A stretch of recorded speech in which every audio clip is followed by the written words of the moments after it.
Hello guys, welcome back to my channel Supriti lifestyle. তো তোমরা সবাই কেমন আছো? আশা করছি ভালো আছো, আমিও ভালো আছি।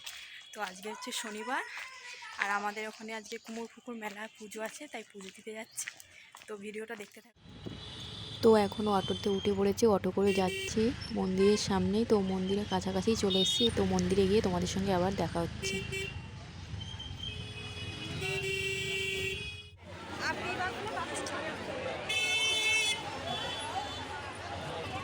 তো মন্দিরে তো চলে এলাম, দেখলে মন্দিরে কতটা পরিমাণ ভিড় হয়েছে।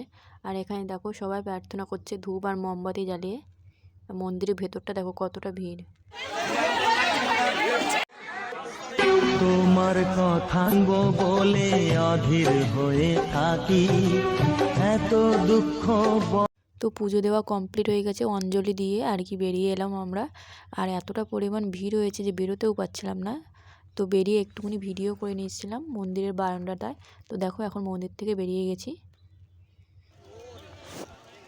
তো পুজো যেদিন শুরু হয় সেই দিন এখানে বলি দেওয়া হয়। আর তো সবাই এখানে ধূপ আর মোমবাতি ধরাচ্ছিলো, আমিও ধরিয়ে নিয়েছিলাম। আর ভিডিওটা করতে আমার একটু অসুবিধা হচ্ছিলো, কারণ ভিডিওটা ধরে দেওয়ার মতো কেউ ছিল না, তো আমি একাই করছিলাম। তো দেখো এই জায়গাটাকে বেদবাগান বলে। কুমোরপুকুর মেলায় এসে যদি এই জায়গাটা পুজো দেওয়া না হয় তো পুজোটা অসম্পন্ন থেকে যায়। তো আমরা এখানে পুজো দেওয়া কমপ্লিট করে বাইরে আর কি বেরিয়ে গেলাম মেলার দিকে। তো দেখো মেলায় ঢুকে গেছি। তো আজকে আমরা 3 জন এসেছিলাম পুজো দিতে। তো সকাল থেকে কিছু খাওয়া দাওয়া করিনি, খুব খিদে পেয়ে গেছিলো, তো তার জন্য একটু খেতে চলে এসেছি। তো দেখো এখানে পাশে আমার শ্বশুরমশাই আর আমার শাশুড়িমা বসে আছে। আমরা আজকে 3 জনে এসেছিলাম। তো খেয়ে নেই, তারপর তোমাদের সঙ্গে কথা হচ্ছে। তো দেখো এখন খাবার চলে এসছে।